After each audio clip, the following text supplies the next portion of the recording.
There's a county in northern Appalachia where the low ground never dries out. Everybody who's spent time in the low country knows the feeling. In Hollow County, sometimes what is lost was taken. Here are 4 stories of people who thought they knew enough to make it back. The rule was painted on a board at the top of the boat landing, and it had been there longer than I had. No watercraft after season close. No swimming. Raft is off limits. White letters going gray. A board nobody read anymore because everybody who worked the lake already knew. The way you know the feel of your own stairs. There's a place in the middle of that lake where the water goes flat and stays flat, no matter the wind. I have sat out there in the dark on 20 feet of anchored wood with no boat and no way back, and I have watched that flatness and understood that it was watching me, that it was patient, that it could wait longer than I could. I was not always afraid of still water. Denny taught me that, on the last night, without meaning to.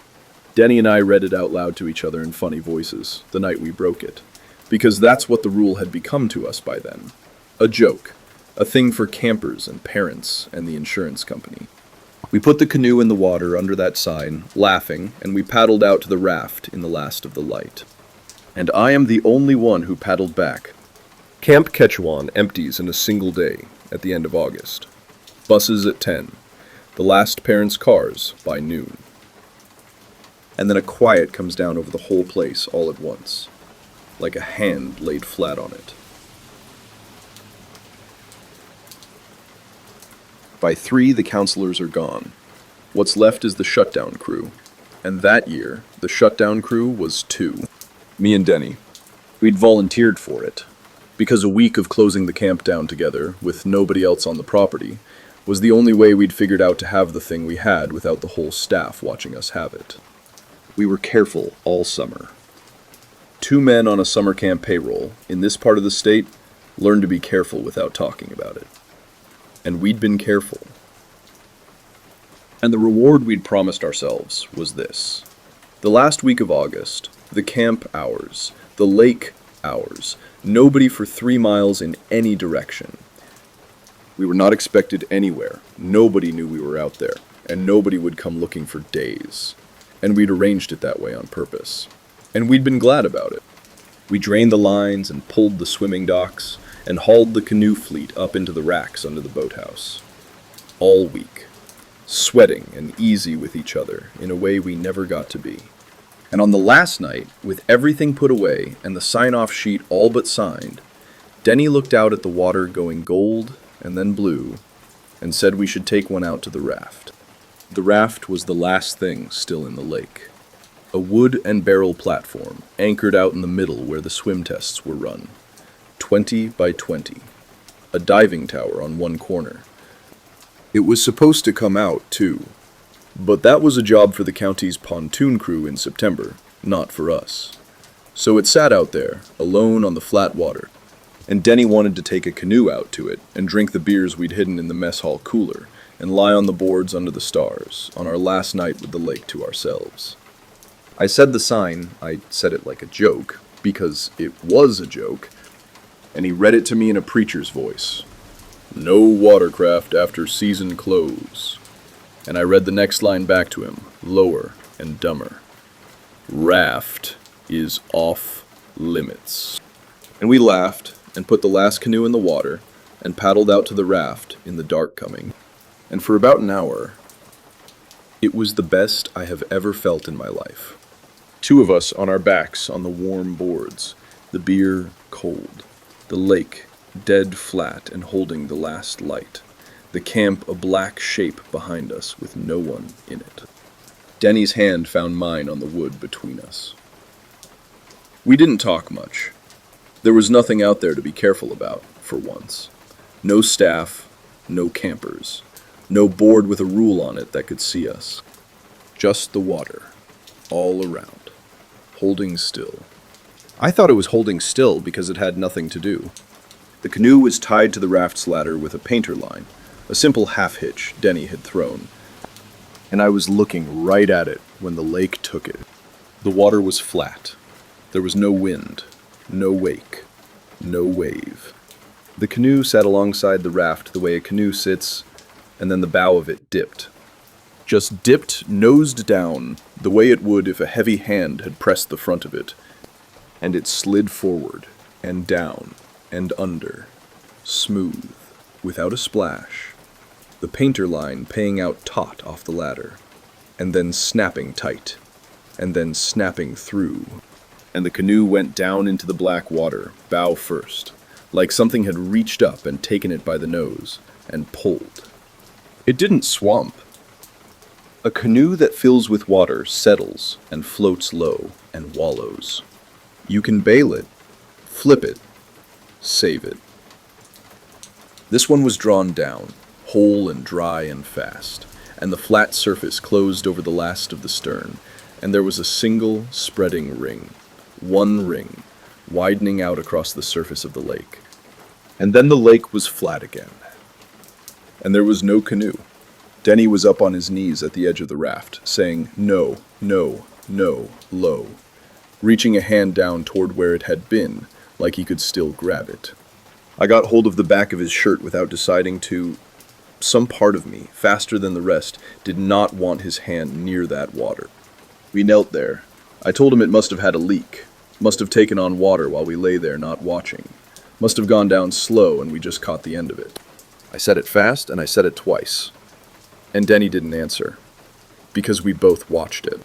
And you cannot unwatch a canoe get pulled under a flat lake, bow first, with the painter line snapping tight against the pole. We were still arguing about the canoe when the deer came down to drink. It came out of the tree line on the near shore. You could just make it out. A doe, gray in the last light, stepping down the bank the careful way deer do. And it lowered its head to the water at the edge. The most ordinary thing in the world, a deer drinking at dusk. And both of us watched it, because it was something to look at that wasn't the flat place where the canoe had been. The water took it the same way it took the canoe. No thrashing, no lunge, no jaws, no blood, no struggle.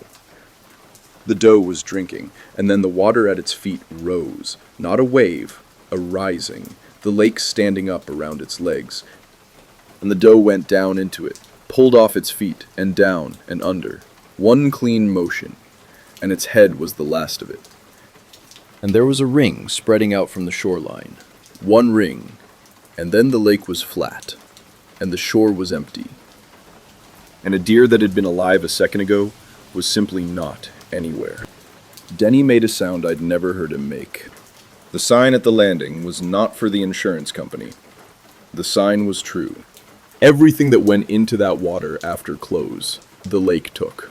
The canoe, the deer, and there were two of us, on 20 feet of wood, in the middle of it, with the dark coming down, and no boat. And the whole flat, patient lake between us and any shore. We had until morning to figure it, or we thought we did. Nobody would come. There was no rescue to wait for, and we both knew it. And that knowing is what turned the next hours into the argument I've replayed every night since. Denny wanted to swim for it. Not right away. First we did everything else. We screamed for help, though there was no one. We looked at the diving tower like height would help. We felt the temperature start to leave the air, and then the boards. And we sat close for the warmth and talked it through out loud. And none of it came out good. It was August, but the nights had started getting colder, and we were wet from kneeling, and the raft held no shelter. And a body loses heat out on open water faster than people think. Denny had done the lifeguard courses. He knew the numbers better than I did. He said them quietly. He said by morning we'd be too cold and too weak to do anything but wait. And waiting, out here, we'd both watched what waiting got you. So swim, he said. Now, while we're strong, and it has to be less than 100 yards to the near bank. He was the better swimmer. He said he'd go get to the truck, be back with the county crew and a boat before I knew it. I begged him not to. I got hold of him and I begged. I said, we saw what it did to the deer. We saw what it did at the shoreline. The deer never even got in. It was standing in the shallows, and the water came up and took it. And you want to swim 100 yards through it in the dark? I said stay. I said someone might come. I said the words, someone might come, knowing they were a lie. And he knew they were a lie too. And that's what made it an argument I couldn't win. Because he was right, and I was right. And neither of us could know the one thing that would have decided it. We didn't know what the lake wanted. We thought it wanted us. Both of us. Either of us. Whatever it could get. And if that was true, then swimming was death, and waiting was slower death. And there was no good answer. Only Denny's answer, which was to die trying to live, instead of sitting still to die. I couldn't argue him out of it, because I had nothing better. I only had "don't leave me," which isn't an argument. It's just the truth. And the truth doesn't get you off a raft. He kissed me. Quick. Rough. Scared. He said, "Watch for my light." He had a little waterproof thing on his keys. "Watch for it on the far bank, so you know I made it." He said it like a plan, like logistics, like if we kept it practical, it would hold. And he went off the edge of the raft in a flat, racing dive. Clean, barely a splash, the way you're taught. And he came up already swimming. That long, easy stroke I'd watched him teach to 12-year-olds all summer. And he swam for the near shore, with his key light bobbing dark in his fist. I lay flat on the boards and watched him go. And I prayed to a God I wasn't sure was listening. And I watched the stroke. It changed partway across, past the point where turning back made sense. Still too far from the bank for it to matter. Out over water I knew went down deep. The stroke slowed. That long, even rhythm I knew went ragged. And then slow. And then it stopped. And Denny was just a dark shape on the flat water. Not moving. Treading or resting or something I couldn't tell. It was too far and too dark. And I was up on my knees, screaming his name across the water, and the water carried it back to me, flat and useless. He went under without a splash. I want to tell you he was pulled. I have needed, for years, to be able to tell you he fought and was dragged down, and it wasn't a choice. And I can't, because from the raft, in the dark, at that distance, all I saw was the shape stop and go quiet, and lower into the lake the way you'd lower into a bath. Slow, almost easy, and the water close over him, with one ring spreading out. One ring, the same ring, the canoe's ring, and the deer's ring, and now Denny's. And then flat. I don't know if the lake took him, or if he stopped swimming and gave himself to it, because the cold and the dark had made going under look like rest. I have gone over the shape of it 10,000 times. I will never know whether my friend was murdered, or whether he laid down in the only bed that was left. And in the second the water closed over him, I looked down, off the edge of the raft, straight down into the black water right below me, because I couldn't look out there anymore. And for half a second, in the last of the light coming sideways off the water, the lake under me wasn't empty. It had depth to it, and the depth was full, occupied, crowded, a darkness that was made of things and not of water. Then the light shifted, and it was just black water again. And I never saw it again. I don't believe I imagined it, but I let myself say it some nights, so I can close my eyes. The canoe came back. I don't know how long after. Long enough that the shaking had set in deep, and the stars had turned. I was flat on the boards with my arms over my head, past thinking, and I heard a knock against the raft. Wood on wood. Soft. And I looked up, and the canoe was there, alongside the ladder, where it had been, dry inside. Riding high and easy on the flat black water, like it had never been pulled down bow first with the line snapping, like it had spent the last hours tied up waiting instead of somewhere under the lake. The painter line trailed off the bow into the water, frayed white at the end where it had parted. I understood it then, kneeling there. The lake hadn't wanted the canoe. It hadn't, in the end, even wanted me. It had wanted retribution. For the sign we'd read in funny voices, for the boat we'd put in the water after close, for the trespass. And the price for the transgression was a life, and Denny had gone into the water, and the account had come out even, and now the lake was handing me back the thing the whole night had been about, the way a man hands you your change and turns to the next customer. Done with me, finished, I was no longer owed and no longer of interest.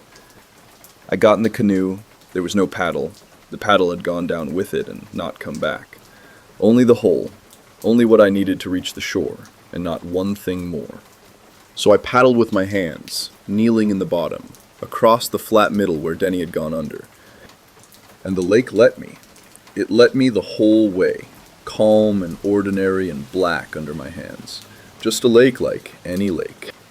And I came in to the landing under the sign with the gray letters, and I did not look back at the water. They never found Denny, a lake that deep, they said. The cold. They were kind about it. They said things families get told. His wife, he had a wife, his wife asked me at the service if he'd said anything. At the end. Out there. And I told her he'd talked about her. That was a lie. And I've told smaller ones every year since, to keep it standing. I don't work that lake anymore, but whoever took the job after me has learned what I learned. Or they will, because nobody who understands that water puts a boat on it after close. I saw, for half a second off the edge of that raft, what it holds. It isn't full yet. I found the journal in the second hour, in a bench seat under the window, and it is the reason I am in the situation I am in. The camp had been closed and forgotten for longer than anybody could tell me, and the buildings were bone dry. Everything in that county was wet. The low ground was soft enough to pull the boot off your foot. Moss climbed the north face of every trunk, and the buildings should have rotted decades ago.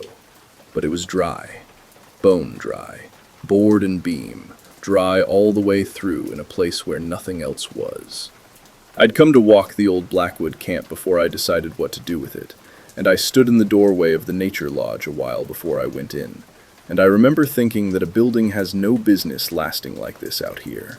The dryness was the least of what that place had kept. I just didn't know it yet.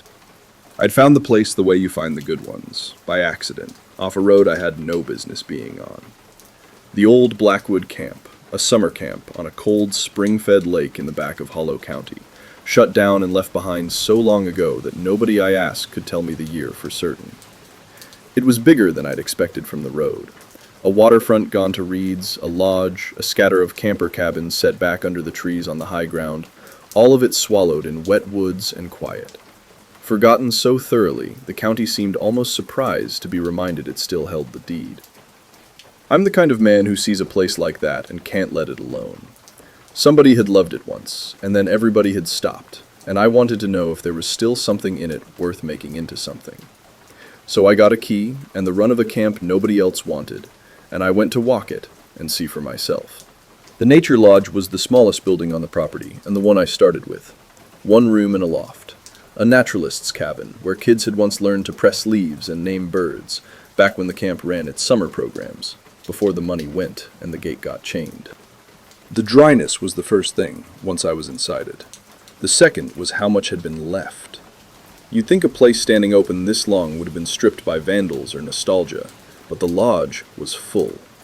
Jars of clouded specimens on the shelves, a whole wall of pinned insects, field guides stacked and waiting. And none of it ruined. That's what I keep coming back to. Paper that should have been pulp, pressed flowers that should have been mold, and all of it just dusty, just old, dry and intact and patient, the way the whole camp was dry and intact and patient. Nobody had come back for any of it. Nobody had come back at all. I noted that, and I didn't think about it, because thinking about why a place goes untouched is not a thing that helps you picture what it could be. The journal was in the window bench, a kid's composition book, the marbled black and white kind they don't sell anymore. And it should have been a brick of mildew after all those years in a wet county, and it wasn't. The cover was stiff and dry under my thumb. The pages turned. On the first page, in careful block letters a kid makes when he's proud of his handwriting. Field notes, property of the Nature Lodge. Please put back, kept by Russell Combs, age 11. Please put back. Not do not read. Please put back. I have thought about those 3 words more than I have thought about almost anything. I should have set it back on the bench and gone on walking the property. I read it instead, on the dry bench, in the light from the one window, because it was a kid's nature journal, and I had a thermos and an hour, and because that is exactly the kind of small, harmless choice this county is built to use. The early pages were what you'd want them to be. Russell, he wrote his name once on the flyleaf, and after that, never again. Just the block letter care of a boy, maybe 11, 12, logging his summer. Saw a scarlet tanager by the spring. Counted the wood duck box, 5 eggs. Pressed leaves still tucked in the gutter of the binding, brown ghosts of themselves. Bird lists, a drawing of a crayfish with every leg labeled. He was a good observer. He counted things and wrote them down and got them right. One entry, 3rd or 4th page, he counted the blazes on the lodge trail on his walk-in. Trail blazes to the lodge, 19. And then underneath, his tally marks, careful, in groups of 5. I didn't count the marks. Why would you count a child's tally marks? I read 19 and I turned the page, and it was days before I understood that the marks under that number, if you added them, made 20. The dates were the next thing, or the lack of them. Early on he'd put the year in the corner, the way a school teacher makes you, and then it just fell off the pages, and I flipped back to find the last one he'd written. I sat there looking at it a while. It put the boy older than me. It put him older than my father. If the notebook was honest, and every careful, honest thing about it said it was, the kid who pressed these leaves had been a grown man for a long time. Or he'd been something else for a long time. And the lodge had sat here full and dry and untouched the whole while, keeping his handwriting like it was keeping everything else, with nobody willing to come back, even for the brass. I told myself paper survives.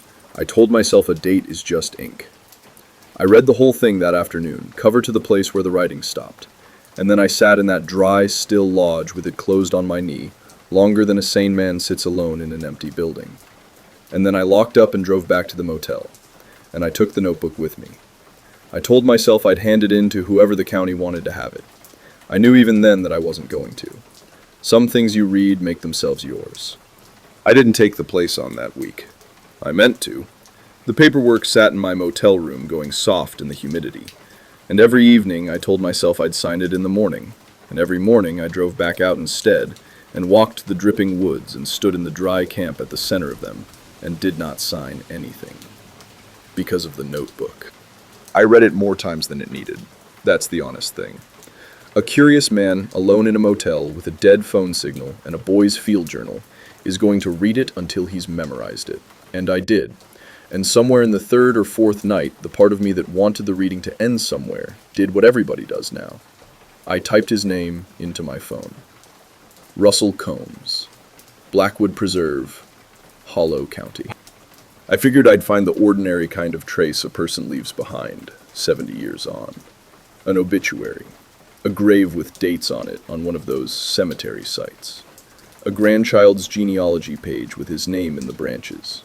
The quiet paper trail of a boy who grew up and grew old and died in his own bed like everybody hopes to. What I found instead stopped me, because it wasn't that. There was exactly one thing about Russell Combs on the whole of the internet, and it was the wrong kind. And there was nothing on either side of it. There wasn't much. A digitized county paper, a few short pieces across a couple of weeks in the fall of 1949, and then nothing, ever again. Boy, 11, missing from Blackwood Nature Camp. Then, search widens for local boy. Then one more, shorter than the others, the way these get shorter as the hope goes out of them. The search had been scaled back. Volunteers thanked, No sign of the boy. No clothing, no track, no body, nothing the woods gave up. He had walked off from a supervised camp on an ordinary afternoon, and the county had put men and dogs against it and come up empty. The way this county comes up empty when it has decided to keep a thing, and then the paper stopped printing about it because there was nothing left to print. 70 years. No trace. Not the kind of missing where they find something sad in the spring. The other kind. The kind with no bottom to it. I should have set the notebook aside and let the lost boy be a sad old story that came with the place. Instead, I sat on the motel bed with it open to the entries I'd been trying not to take seriously. The ones where the journal stops being a list of birds and starts being something else. And I read them again with a missing child sitting behind every word. And the next morning I drove back out to walk the right-hand trail. Part of it was the cabin. There was a structure standing on the back line of a place I was likely to make mine, drawn by the only hand that ever recorded it, and a man has a right to see the whole of what he's taking on. But it was more than the cabin. It was the boy. Just to walk where he'd walked in his last good days, to stand in the clearing he'd drawn and pressed leaves near and been happy in before whatever happened to him happened. To give the careful, kind, forgotten kid in that notebook one person, 70 years late, who'd followed his map and seen the thing he'd seen. The trail was where it started to go wrong, and it went wrong so gradually that Russell himself didn't seem to know it. He wasn't writing a horror story. He was writing a nature journal, and when all your attention is on the small, specific details, the wood duck's eggs, the count of blazes on the trail, it's the big change you miss, the one happening to the whole shape of the place around you. The lodge trail has a fork now, he'd written, maybe 2/3 through, in the same even hand he used for egg counts, never noticed before. Left goes to the lodge like always, right is new. Followed right a little way, comes to a clearing I don't know. Turned around, it was getting on for supper. The next entry, a day or a week later, no way to tell. Went right again. The clearing has a cabin in it. Nobody built a cabin out here, Mr. Hume would have said. It's a nice cabin. I didn't go in. Home before dark. An old hunting camp, I'd told myself the first time through. A line shack, something real and dull. Kids don't have the county's whole map in their heads. Of course there was a cabin he didn't know about. Then the entries stopped being observations. They became instructions. If you go right at the fork, you have to be back before dark. Not sunset, dark. There's a difference of about 20 minutes, and the difference matters. The cabin door will be open on the way in and shut on the way back. That's normal. Don't try the door on the way back. Count the fork every time. Some days there's one fork, and some days there's two. And if there's two, you go home. You don't pick, you just go home. He was writing them down for someone. You could feel him turn on the page, from a boy talking to himself to a boy talking to whoever picked up the book. He wasn't warning us away. He'd have said don't go if he thought don't go would work. He was telling us how to survive a thing he had decided we were going to do anyway. Because he'd done it. Because it was the kind of thing a curious, careful person cannot not do. He was leaving the map he wished he'd had. The last entries are short. Back before dark is not always enough, but it is the best rule I have. If you get to the clearing before dark, you can still turn around. Remember that. You can still turn around. And then the pages are blank. A whole composition book, 3/4 blank. That morning, standing in the lodge with the notebook in my jacket and the right-hand trail waiting out the door, I did the arithmetic that competent people do. The arithmetic this county has never once failed to turn against the man doing it. I am not an 11-year-old. I have a phone, a headlamp, a truck 200 yards off, and a set of rules written in the boy's own hand by someone who learned them the hard way. I have the map he didn't have. I'll walk to the cabin in full daylight, with hours of margin, and I'll look at the thing a lost boy drew, and I'll turn around because he told me exactly how, and I am careful, and I follow rules. The rules were never a way out. He never once said they were a way out. He said the best rule I have. He said not always enough.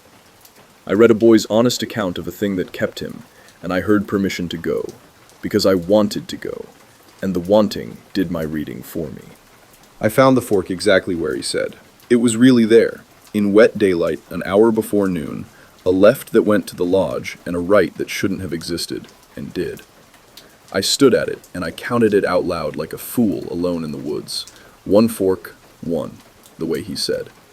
Then I went right, because I had margin, because I was careful, because I had the map. And I'll be honest that counting it made me feel a little ridiculous. A grown man doing a dead child's superstition out loud in an empty woods. And that feeling is the one that killed me. The right-hand trail was clear. Nobody had maintained this path in my lifetime or my father's. It ran through the wettest woods in the county, the kind of ground that throws up saplings in a season and closes a logging cut inside 5 years. And it should have been swallowed, brush to the shoulder, briar across the throat of it, the forest doing what the forest does to anything people stop using. Instead, it lay open in front of me, smooth and walkable, the leaf litter almost swept, an easy grade, an invitation. Nothing kept it clear. No boots, no blade, no county crew. It was just clear. The way a thing is clear that wants you to keep coming. And I walked it and was grateful for how easy it was. Count the fork every time. That was the rule. Not once, at the start, to prove you could. Every fork, every time. I know that now, the way you know a thing you paid for.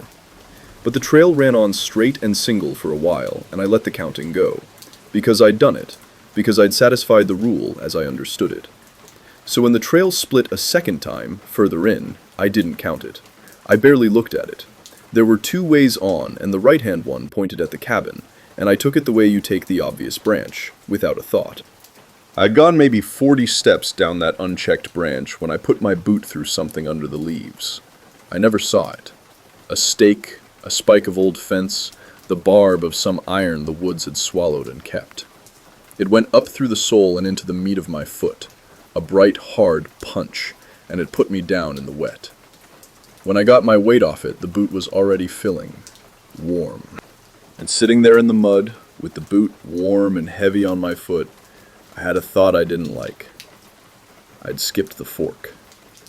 The one rule the boy underlined hardest, count it every time, and I'd waved it off like a child's game. And not 2 minutes later, the ground had opened my foot. A rational man knows what that is. That's a coincidence, and an old fence line, and the plain fact that you get hurt when you crash through wet brush without looking where your boots go. I'm a rational man. But the timing sat wrong in me. Too neat, too quick. The punishment following the lapse close enough to hold hands with it. And for the first time I let myself wonder if the boy hadn't been a nervous kid talking himself down a scary trail. If maybe he'd been writing down things that were simply true, and I'd just found out the hard way that one of them was. I got the boot off, looked at it, got it back on before the foot could swell out of it, because a man alone does not take his boot off in the woods. I told myself I'd wrap it right at the truck. I stood up on it and it held, barely, and it was going to slow me down the whole way back. That's when the time started going wrong. I'd checked my watch after the foot, out of habit, and it had been near 11. And I walked what could not have been more than 15 minutes on a bad foot to the clearing, and when I got there and looked at my watch again, it said near 2. My first thought was that the watch was broken. I shook my wrist and held it to my ear like that would tell me anything, and it ticked along fine. My second thought was that I'd passed out because of the pain in my foot, and I'd lost the time on the ground without knowing it. But I hadn't. I remembered every step of that walk, the whole 15 minutes of it, unbroken. 3 hours had gone somewhere, and I had been awake and moving for all of them. I stood at the edge of the clearing, turning it over, looking for the ordinary answer, and there wasn't one. And a cold understanding was trying to stand up that I kept pushing back down, because I'd already broken one rule today and gotten my answer for it, and I did not want to know how much else in that notebook was going to turn out true. The clearing was there, the cabin was there, and it was nice, the way he'd said. Too nice. New-looking, in a way nothing out here had a right to. The wood pale and square and dry. Dry the exact way the lodge was dry. like the water had agreed to leave it alone. I'd sat in it and read a dead boy's notebook in it and called it lucky. The cabin door was open. That's normal. That was what the boy had written, that the door would be open on the way in. I stood in the yard of a cabin nobody built, my foot bleeding, and I understood, standing there, what the rules were actually for. I'd broken one and paid for it, and I'd kept the others and it hadn't mattered, because regardless, they all led to the same yard, the same cabin, the same open door. The rules don't get you out. I should have turned around right there. I had the light for it, if the light meant anything anymore. But the door was open, and I had come all this way to see the thing the boy drew, and I took one step toward it to look inside. One step. And a voice behind me said, glad and clear and young, "You made it before dark. That's good. We can still turn around." He was 11, maybe 12. He stood at the tree line where I'd come in, a composition book in his hand, or one like it, same marbled cover, a stub of pencil. And he was looking at me the way you look at the first person you've seen in a very long time and can't quite believe is real. He was dressed wrong. That's the thing I saw before I saw anything else. The way you clock a wrong detail before you can say what it means. Wool trousers, gray, the kind with buttons for braces, gone shiny at the knee. A collared shirt done up to the throat. Real leather boots, oiled, laced high over the ankle in a pattern I'd only ever seen in old photographs. And on a lanyard around his neck, a brass compass, the lid worn gold bright from a thumb opening it, and opening it, and opening it. Not a scrap of nylon on him, nothing that zipped. A lost kid, I thought. Whose is he? Where does he live? Is there somebody up the road wondering where he's got to? I need to get him warm and get him out and call somebody. That was all. I find the problem, and I hand it to the people whose job it is. "You hurt your foot," he said, and came over and crouched and looked at it with a naturalist's frown, the same frown he must have used on the crayfish, cataloging it. He didn't flinch at the blood. He'd seen worse, or he'd seen this. "You didn't count the second fork." He said it plainly, not a question. The way a boy tells you a true thing he's a little sorry you had to learn. "The old fence line's under the leaves all down the wrong branch. It only gets you if you take the wrong branch." Then he went to a canvas haversack at the base of a tree, a little army-looking thing I hadn't noticed, and came back with a flat tin box. Inside it, laid out neat, were rolled cloth bandages and a paper packet he tore with his teeth and shook out over the wound, a fine yellow powder that stung. "Whoa, what the hell is that?" I said, and pulled back because a stranger is packing something into the hole in your foot. He looked up like I'd asked what water was. "Sulfa powder," he said, and went back to it, and wrapped the foot over the top of it, competent, gentle. "Thank you," I said, "because you say it." And then, because I couldn't help it, because I'm a practical man and the practical question was already eating me, "How long have you been out here?" He thought about it for a long moment, the way someone does when they want to give you an honest answer but have lost track. And he said, "A while." And I could see him mean it, and I could see how little it troubled him, and that worried me. "My mom's coming for me end of the season," he said, easy, certain, the way a kid tells you a plain fact about his summer. Then, quieter, his hand going to the brass compass at his chest without his eyes following it, the way you touch a thing that was somebody's before it was yours. "It was my dad's. He didn't come back from casino." A small pause. "Mom says a lot of them didn't." I didn't understand it right away. He said it plain, and I heard it plain. A boy whose father was killed in a war. And I filed it as old grief, the ordinary kind this county is full of. A photo on a mantle, a name a family goes quiet around. It was a few seconds before the other meaning walked up behind the first one and put its hand on my shoulder. Casino. He dropped it like a place everybody knew, a fresh wound, the way a man today might say a brother didn't come back from someplace in the news last year. Not a battle in a book, something that had just happened to his family. I looked at the compass, worn gold bright by a thumb, and I thought about whose thumb had worn it first, and how long ago that fight would have to have been for a boy to still be speaking of it like the letters were in the mail. And the numbers I came up with were numbers I did not want. "What year is it?" I asked him. I don't know why I asked it that way. It came out flat. He told me a year. Said it easy, sure, a kid who knows the date. It was a year I'd only ever seen as the first number on a headstone, the born year, on stones for men who went on living a long time after it. A year with Truman still in it. I took out my phone. I don't know what I meant to do with it. Call someone, show him the real date, prove something to one of us. He looked at the phone the way you'd look at a live coal I'd produced from my pocket, leaned back from it, his whole body gone careful. "What is that?" he said. And it wasn't a joke, and it wasn't wonder. It was a boy seeing a thing that did not exist in the world he came from, and the not existing frightened him, and he asked me to put it away, please, and I did, because he was scared, and he was 12, and I wanted to make a scared kid feel better. Now I understood he wasn't a poor kid in old clothes. The year he'd said easy and sure was the same fall the digitized paper had run its 3 short pieces and then gone quiet. Boy, 11, missing from Blackwood Nature Camp. I had read that on a motel bed 3 nights ago, and grieved it the way you grieve a stranger from a long time ago. A sad old story attached to the place I was thinking of taking on. Russell Combs, who walked off a supervised camp on an ordinary afternoon in 1949, and whom the dogs and the searchers and the whole of the county never found. No clothing, no track, no body. And here he was, standing in wool trousers with his father's compass on a lanyard, 11 years old, not aged a day, asking me what my telephone was. The county hadn't lost him. The county had him. It had had him the whole 70 years, and I'd read the notice of it and driven out anyway. And I still thought, somewhere in this county there's a woman 100 years old who still sets a place for the boy who went to press leaves and never walked back up the trail. And I am going to knock on her door with him. And what in the name of God do I say? How do you call a sheriff about a boy who's been gone longer than the sheriff's been alive? How do you give a missing child back after everyone who missed him is dead? I stood in a clearing that shouldn't exist, and I worried about the aftermath.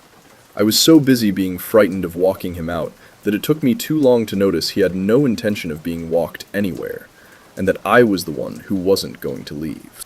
We started to work the rules, and he was glad to. That was the worst of it, the gladness. He knew all of them, of course. He wrote them, and he walked me through them the way a boy shows you his best fishing hole, proud, generous, holding my arm because I couldn't put weight on the foot. You go back the way you came. You keep the light behind you. You don't try the door. You count the fork. He said each one and looked at me to be sure I had it. A good teacher. And for a few minutes it felt like rescue.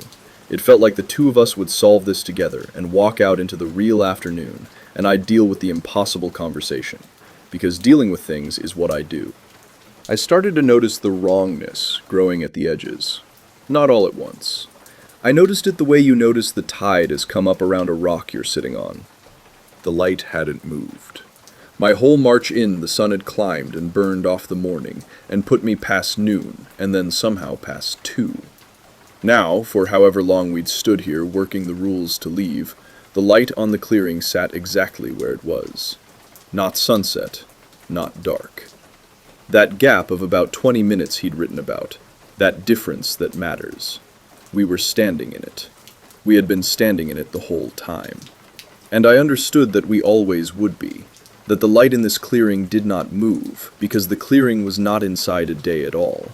It was inside the gap. And the gap does not end. And the second thing I noticed was worse. The boy knew every rule for leaving. A rule for the fork, and a rule for the door, and a rule for the dark. A whole careful law of departure worked out over a length of time he couldn't find the bottom of. And in all of it, in every word he said, I could not find one single time he had ever used any of it to leave. I asked him. I tried to make it light, a grown man leaning on a child's shoulder in a place that shouldn't exist. All these rules for getting back before dark, I said. How many times you make it back? He smiled, ready. A boy who likes a question he knows the answer to. And then the answer wasn't there. I watched him reach for it and not find it. I watched him count backward for a way out he was sure he'd taken, Careful, in groups of 5, the way he counted everything, and come up with nothing. Come up with a number that had no top to it, and no proof underneath. I watched the not finding cross his face, the first fear I'd seen in him, and I watched him decide, on purpose, the way a kid decides not to look under the bed, not to worry about it. Because he had company now. Because someone had finally come. Because we could still turn around. "Doesn't matter," he said, and the gladness came back over the fear, like water closing over a dropped stone. "It's better with 2 anyway. It's not far. We'll go together this time." And he tugged my arm toward the trailhead. Gentle. Sure. I want you to know I understood everything by then. I understood the clearing kept him, and the notebook was true, and the rules bought time, and only time. That the dates were honest, and the year was a headstone. That the boy had been kind for a lifetime to nobody, because nobody ever came. And now I had come. And the aftermath I'd been so frightened of, the impossible conversation, the sheriff, the milk carton, none of it was ever going to happen. Because you do not walk a missing child out of these woods. You become one. That's the whole mechanism. That's all it ever was. The county keeps what enters it, and it had let me carry the map in myself, and read it, and follow it exactly, all the way to the middle of the thing the map was drawn inside of. And I understood, too late, the only warning he'd ever been allowed to leave. Not the rules. The rules came later, once the notebook was already yours. The warning was on the first page, in a boy's proud block letters, the thing I'd read on a dry bench and turned over in my mind more than almost anything, and never once obeyed. Please put back. He hadn't meant the bench. He'd meant all of it. Set it down. Leave it closed. Don't take it up and carry it out of here, because the taking is the reading, and the reading is the following, and the following ends here. 3 words, the kindest and plainest he had, and the county had let him write them because it knew exactly what a curious, careful man does with a book that asks to be left alone. I went with him. My foot was ruined, and the light wasn't moving, and he had the rules, and I had nothing. And a scared, kind boy was holding my arm and telling me it was better with 2. There's a composition book. He gave me a stub of pencil. He says it helps to write the rules down for whoever comes next. I've started a page. My handwriting isn't as steady as his. I'm writing it careful anyway, so the next one has the map I wish I'd had, so they'll know how to turn around. So they can still turn around. You can still turn around, remember that. You can still. Sheriff Del Combs read the last of it in the cab of the abandoned pickup, in the gravel turnaround at the old Blackwood gate, with the door open and one boot on the running board, and the composition book held out flat in the last of the daylight, so he wouldn't have to touch more of it than he had to. He'd found the truck 3 days after the county flagged it, plates run. Owner a man from 2 states over who'd been looking to buy the Blackwood parcel and had stopped answering his phone. There was a motel room with the man's clothes still in it, and a stack of unsigned paperwork gone soft in the damp. There was this notebook on the passenger seat, a kid's marbled composition book, old, the writing in it starting neat and going bad toward the end, the way a hand goes when the person it belongs to is coming apart. He knew the fork the man wrote about. He knew what everybody local knew, and no outsider was ever told, which was that you do not go up past Blackwood looking for what Blackwood wants to keep. So he did not walk the trail. He closed the notebook. He leaned into the cab and set it back on the passenger seat, where he'd found it, face up, and he did not take it with him. There's a photo from that weekend. Everyone who looks at it counts 6 of us. I see 7. I know how that sounds. Let me tell the story, and you can decide for yourself where the wrongness gets in. That's the trouble. No one I tell ever seems to remember that I told them. I watch the story slide off them like water off oilcloth, and that's why I think it isn't finished, and I may have made a mistake. 6 of us went camping up past the Redbird headwaters. 2 couples and 2 who weren't. Dana and Mike, married 8 years, the kind of married where they finish each other's supply lists. Priya and Sonia, together 3 years, engaged that spring. And then me, and then Wes. Wes and I were the loose thread of the group, the 2 singles, except it wasn't even, and I'll be honest about that. because the unevenness is the whole story. I wanted it to be a couple. Wes hadn't decided, or hadn't noticed, or had noticed and was being kind about the pace. I still don't know which, and it doesn't matter. Because what matters is that I wanted us read as a pair. When Dana was sorting out tents, food, and who's riding with who, and it came out to the two couples and then you two, I liked the you two. I leaned into the you two. I made myself half of a pairing that didn't exist yet because I wanted it to exist. That's how the door was opened. I left it open.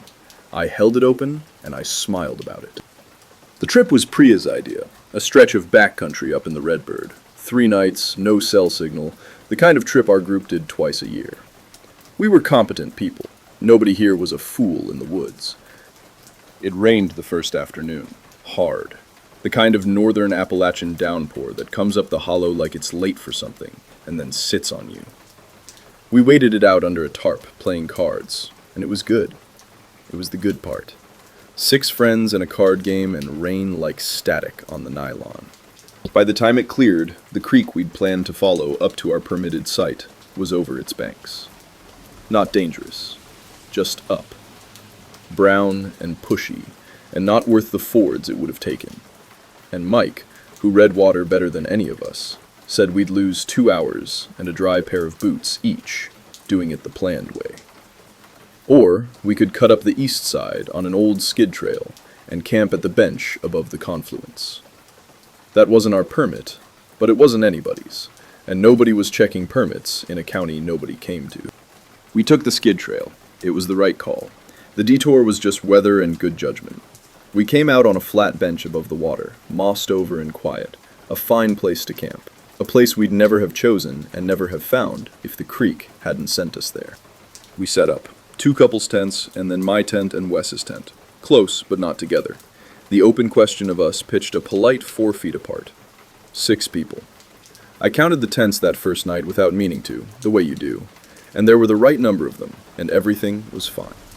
That was the last night. The number was right. The first time was at the fire, the second night.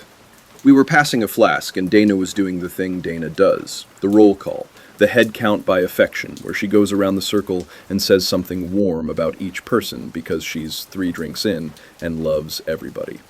And she went around, and she got to the end, and there was a beat, a little hitch, where the circle had one more face in it than her count had accounted for, and she laughed and said, "Wait, how many of us are there?"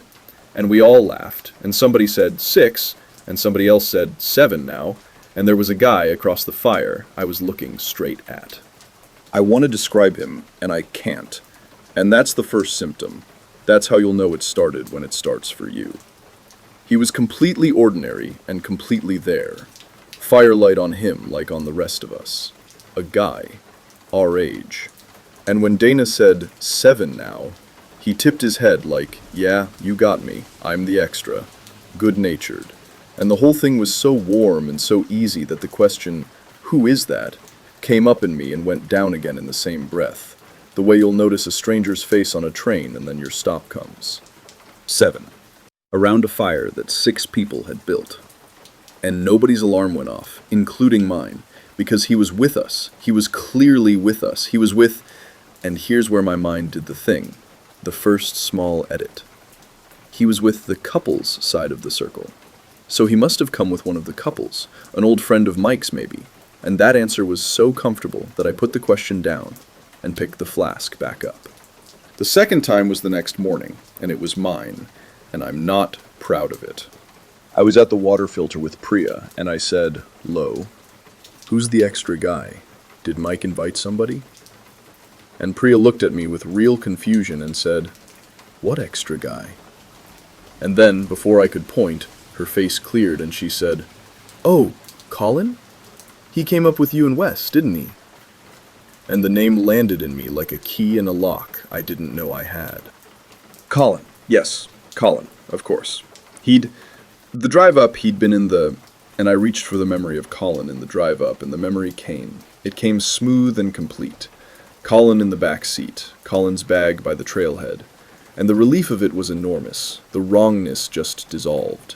And I said, "Right, Colin. Sorry, long night." And Priya laughed and we filtered the water. Except, he came up with me and Wes. Priya said it, and I believed it, and here's the thing I only caught hours later, turning it over. If Colin came up with me and Wes, then Wes and I weren't the two singles anymore. We were three. The loose thread had 3 strands. That should have been the whole fire alarm going off, because I knew how many people got in my car. I'd loaded my own car. But the memory of Colin in the back seat was right there, vivid, mine.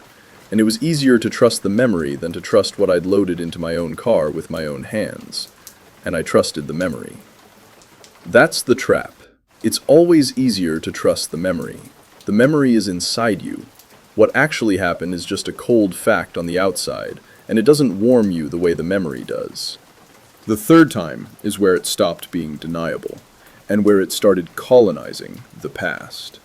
Third night, and Colin was ours now, fully, the way a person you've known for years is ours. He had history. Sonia brought up the time Colin, some trip, some old story, a thing Colin did that was so Colin, and everyone laughed the laugh of shared memory, and I laughed too, God help me. I laughed because I remembered it. I remembered the Colin story. It was in me now, like it had always been in me. He'd stopped being the extra guy at the fire. He was load-bearing. Pull him out and the group's whole history would have holes in it. And the pairings had shifted, and it used the exact thing I'd left open. Gently. Because now, around the fire, the read of the group was the 2 couples, and then me and Wes. Settled, a pairing everyone treated as real. And Colin, the odd one out, the single, the loose thread. It took the open slot I'd been aching to fill, and it filled it for me. It gave me Wes. It made me and Wes the 3rd couple in everyone's eyes, and the price of that gift, the thing I didn't see, was that being handed my pairing meant someone else was now the unpaired one. Colin got the loose thread slot I vacated. I got what I wanted. I got read as half of Wes, and I was so quietly happy about it that I never once asked who had moved to make room. I lay in my tent the 3rd night, 4 polite feet from Wes, a pairing the whole group now believed in, a thing I'd wanted for a year and had somehow been given out here in the wet dark, and under the happiness the first cold edge of the real question came up in me. Not who is Colin, the worse one. If Colin is the single now, and Wes and I are a couple now, then we started as 2 couples and 2 singles, which is 6. But there's Colin, which is 7. Unless we didn't start as 6. Unless somewhere in 3 nights the number had stayed the same, and the people had changed, one going out as one came in. The count held level the whole time, so nobody's alarm would ever ring. I sat up in my sleeping bag in the dark and I made myself do the thing the entity cannot survive, which is I said the names out loud, alone, in a whisper, counting them on my fingers where the memory couldn't reach. Dana, Mike, Priya, Sonia, me, Wes. 6, and I could see all 6 faces. And I could see Colin's face too, the 7th, clear as any of them. And I could not, for anything, find the face of the person Colin had replaced, because there wasn't a hole where they'd been. The memory had closed over them like water. 7 faces, 6 slots, and no wound to show which one was the intruder. Because the intruder had spent 3 days becoming the most remembered of all of us. I am not sure I did the right thing, and that's the whole reason I can't sleep. 4th morning, breaking camp, and I had decided. I'd lain awake the rest of that 3rd night holding the 6 names like someone holding their breath underwater, and I had decided that Colin was the 7th. Colin was the one who wasn't there when we started. Colin was the thing wearing the open slot, and that if I did not do something before we walked out of those woods, one of us, one of the real 6, one of the faces I loved, would not walk out, and worse, would never have existed. And I would stand at a trailhead counting a group that felt complete, and be the only one on Earth with a splinter of a memory that there had ever been anyone else. I'm not going to make it cinematic. There's a way to tell this where I'm decisive and terrible and it plays like a scene, and it was ugly and close and fast, and I had a hatchet we'd been using for kindling. I got him alone at the water. Colin. He was crouched, filling a bottle, good-natured, easy, the way he'd been from the first firelit second, and he looked up at me and he smiled. He smiled like we were friends, like we had the history everyone remembered, and for 1 second the smile did its work, and the wrongness slid off me, and I almost said never mind, almost turned around. Because he was Colin, I remembered him. He came up in the back seat. He did the thing Sonia laughed about. And I held the 6 names in my fist, and I did it anyway. It was bad, and he fought, and in it something. His hand, a rock, the bottle. I have gone over it 1,000 times, and I cannot fix the object. Something caught me across the face, and my eye went to red light, and then to nothing on that side. And I finished it half blind, with blood filling the socket. And then I was kneeling in the flooded creek shallows with the water going brown, and then red, and then slowly brown again, and clear, and level, the way this county's water always goes back to level, and covers what was done in it. And here is the relief, and the relief damns me worse than the act. For about a minute, kneeling there half-blind in the cold water, I felt it lift, the wrongness, the pressure of the extra. I counted, out loud, wet and shaking. Dana, Mike, Priya, Sonia, me, Wes. 6. Just 6. The pairings clean, the couples and me and Wes. 6 friends who'd lost one terrible hour to a thing in the woods and would walk out and heal. I had done the hard thing. I had closed the group. 6. It was right. It was right. They came down to the water because I was screaming, I think, or because the noise carried, and they found me over him, and I watched their faces, and I waited for them to see what I'd saved them from. They didn't know it. Dana looked at the man in the water, and her face had no Colin in it, no history, no backseat, no old story, just horror at a stranger dead in a creek, and her friend kneeling over him with a ruined eye and a hatchet. "Who is that?" Mike said, exactly the way Dana had said how many of us are there across the fire on the first night. The same clean slate not knowing. And I understood that the memory of Colin had gone out of them the instant he did, evaporated, leaving them with a friend who had killed a man they'd never met, for no reason any of them would ever be able to hold. And I have spent 2 years since on the only question that's left, the one the water won't answer no matter how level it goes. The memory of Colin left them when he died. That's what a mind does with the intruder once it's gone. Closes over the hole, forgets it was ever there. Clean. Total. The way it forgot the person Colin replaced. So when I look at the 6 of us now, Dana, Mike, Priya, Sonia, Wes, and me, 6. The right number. The couples and the pair I finally got to be half of. I cannot tell you whether I killed the 7th. Or whether I killed the 6th and the 7th is still here. Is one of us. Is a face I love and a history I trust, and a name I'd count on my fingers in the dark and never doubt, and got exactly what it wanted. Which was for one of the real 6 to do the subtracting, so it would never have to. I got what I wanted. Out there. I got to be seen as half of a pair with Wes. We're together now, Wes and I. 2 years. It's good. He came up in the back seat that first day. I remember it clearly. I remember all of it clearly. That's the problem. I remember all of it so clearly. The drought showed me a boat that shouldn't have been there, and I made the mistake of reaching for it. I took the waterfront job at Quechuan that spring, my first season, the spring after the old caretaker quit. He didn't leave a forwarding address or much of a handoff, just a shed of tools, a key ring, and a job nobody else in the county seemed to want. I didn't think much about why. A dead camp on a dead lake is nobody's idea of work, and men leave jobs like that all the time and don't write. A drought doesn't empty a lake all at once. It takes it down in inches over weeks, and the lake keeps its shape the whole way, so you don't clock how much is gone, until the shoreline you knew is 10 feet of cracked mud, and the docks are standing on their pilings over dry ground, like tables with the floor pulled out. By the middle of that August, the Quechuan waterfront had dropped past anything the old-timers could remember. The swimming beach ran out 40 feet to a mud shelf, and then dropped, and the drop, for the first time in the lake's life, was in the open air. I was the only one up there.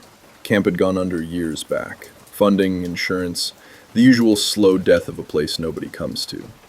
I stayed on as caretaker for the association that owned the land, which mostly meant keeping kids off the property and the property off the news. So when the lake started giving things up, I was the one who found them. It gives back the loose things first, the things that only sank, that the water was never holding on to, just sitting on. Bottles, a lawn chair, a shopping cart from a town too far off for anyone to have pushed it here. The drowned inventory of decades. I walked the new mud every morning with a garbage bag, out of the same work ethic that kept me tidying what shouldn't be visible. And for a couple of weeks, it was just that. Sad and ordinary. The lake with its pockets turned out. Then the mud shelf came clear off the end of the last dock, and there was a canoe. It wasn't like the ones in the boat rack. Those were industrial models, built for abuse. This was wood. An old cedar lap-straight canoe. The planking lapped and pinned the way they did it 100 years ago. It sat on the shelf at 40 feet of former depth, half swallowed in mud, the way a thing sits when it was set down and not dropped. It should have been a wreck. A wood boat that goes to the bottom comes apart in a season or two. This one had been down long enough that anyone who'd known it was there had moved off, died, or forgot. It hadn't come apart. The mud that held it was the deep kind, the cold, saturated ground that never sees air. The lack of air had kept it pristine past the time decay should have set in. The wood was dark and sound. The seams were tight. There was a maker's stamp in the stern I had to thumb the silt off to read, a name from a shop up north that's been closed since before my grandfather. A canoe like that, restored, or even just dried out and cleaned, could be worth more than the camp made in a good year. This one wouldn't need restoring. It would need a rinse and a rag. I stood over it in the cracked mud with my garbage bag for a while. Then, I decided to get it out of the lake. I figured I'd clean it up and then decide what to do with it. So I got down onto the shelf to take it. The mud held the boat harder than mud should. You could walk the shelf now, dry, a thing no living person had done. I got my hands under the bow to work it free, and the mud around it wasn't drought mud, wasn't cracked and dry like the shelf I'd walked out on. It was wet. Deep down wet. Cold. The particular saturated cold of ground that has never in its life seen air, and it came up my forearms as I dug, and it did not want to give the boat up. And under the boat, as I worked it, the mud had more in it than a boat. There was the canoe, and there was, held in the mud beneath and around it, the collection. That's the only word I could think of. Not bodies, exactly. Not bones, exactly. The lake had kept everything it had ever taken, and there was too much of it, more than this small dead county could account for. The drawdown had brought the whole of it up into the air at once, and it was in the mud under my hands, and some of it was still wet enough to move. I've had years to put names to pieces of it, and I can't. Not real ones. Only shapes from old stories. There was a girl in it. I think there was a girl. Ask the old people long enough and it seems like every water near camps has a child in it. One who went in and never came out. I think I had my hands near what was left of that story.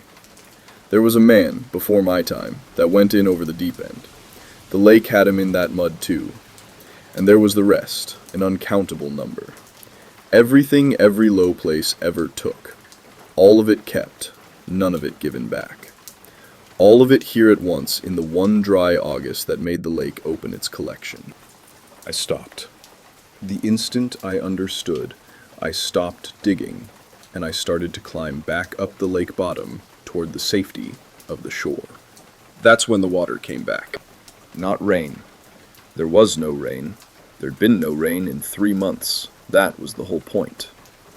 The lake came back up the shelf toward me across dry, cracked mud, a sheet of it, moving uphill, the way water does not move, moving with a purpose and a direction, and nothing at the head of it to give it either. The drawdown reversing itself in a minute against a sky with no cloud in it, because the lake had been holding its breath for a dry summer, and it was done holding it. It wanted what it had collected back, and I was standing in the middle of the collection with my arms full of what it had kept. The mud took my hand. I don't mean it stuck. I mean, as I turned to run, something closed on my hand down in the cold, wet dark under the boat. Closed the way a hand closes.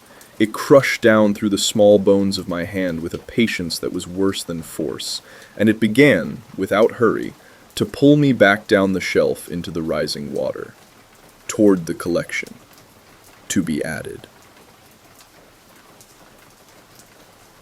When I looked down, I saw it. One thing, and all of them at once.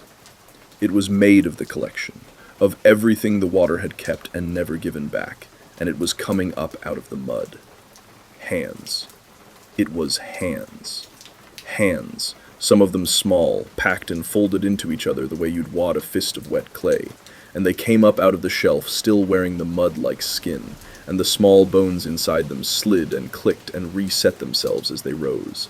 And the ones nearest me were already reaching, wet fingers finding my ankle and my calf and the back of my knee, and every one of them was cold. It didn't have a face. I thought I would see a face, but I never did. It had want, and it had patience. It was not angry, it was collecting. I was the next thing to be added to the collection. I'd found one of its prizes and disturbed it, and now it wanted me. There was nothing personal in it. No more than there's anything personal in a lake. Then the light went out of the world. The sun was still high over the ridge. It was afternoon. But down on that shelf, with the water at my chest and my hand in the thing's grip, everything went black. A black that came up out of the mud and over my eyes, and I understood that this was what being added was. That the dark was the inside of the collection, and I was most of the way into it. I stopped fighting. There is a moment where the cold and the dark make going under look like lying down, and I was in it, and I had let go. And in the black, there was a light. Small, low, and off to my left, down near the mud, a little hard point of white, no bigger than a coin. The kind of light a man keeps on a key ring, a keychain bulb. The sort of thing you'd never notice in daylight and would trust your life to in the dark. It didn't come toward me, and it didn't speak, and it wasn't warm. It just held there, steady, off to the left. The way you'd hold a light for someone so they could see which way was up. And the sight of it put me back in my body. It brought the fight back into me, one small animal spark of it. A light means a direction, and a direction means there is still a way out. I turned toward it, toward the shore, and I understood which way to claw. I wasn't able to free myself without leaving something. I lost my hand to keep everything else. I'll leave it there. As I tore free, the light came up. The black gave way all at once, and the afternoon came flooding back. The ridge and the sky and the flat rising water. And the little light was gone as if it had never been. And 40 yards ahead of me, across the shelf, was the bank. And I could see it. I went for it. I came up off that shelf with one hand ruined and the other clawing dry ground, and I did not stop or look back until I was through the gate. The lake was full again by evening, level with the old shoreline, higher than it had been all drought, flat and black and calm, the docks floating like they'd never stood on dry pilings over a field of what it kept. If you'd driven past, you'd have seen a pretty lake in the last of the light. You'd never have known it had been down. You'd never have known it had been up, into the air, showing what it kept, and pulled itself back over the whole thing. I still work the waterfront. Somebody has to keep the kids off. It turns out I'm the kind of man who stays. I keep the boats up. I do not walk the shelf in a dry year, and I do not go looking for what the low water shows. Somewhere is a man who quit this same job without a word, and left a stranger his keys, and I have stopped thinking he was lazy. I think he knew what I know now. I think that's why there was no handoff. There's nothing you can write down that tells the next man what the water does. I'd spent that summer thinking the lake was a bad place, a cursed lake, a drowning lake. One wrong pond in a county of ordinary ones, and if you stayed off it, you'd be fine. Standing at the gate that evening, wet to the chest, holding my ruined hand, I understood I'd had it backwards. The lake wasn't special. The lake was just the one that had gone low enough to show me. Every low place in this county holds water that won't drain, and every one of them is keeping something. Not one hunger in one lake, a whole county of low places, all of them full, all of them patient, and none of them ever giving back what they take. 4 people, 4 ways in, 4 things the county wouldn't give back. It doesn't take the same thing twice. Sometimes it's a body, sometimes it's the ground under your feet turning strange. Sometimes it's just your certainty about who you walked in with, but it always keeps something, and it never gives it back. They thought careful would be enough. Careful just meant they walked in with their eyes open. That's where we'll leave it tonight. If these stories kept you company out there in the dark, don't forget to like, subscribe, and join us for the next journey back to northern Appalachia, into Hollow County. And if you've got a story of your own, something the county kept, something it gave back wrong, email it to us. We may just tell it here someday. Until then, remember, the county doesn't take what it wants all at once. It takes it in inches over years, the way a drought takes a lake. And by the time the water's low enough for you to see what it's been keeping, it already has you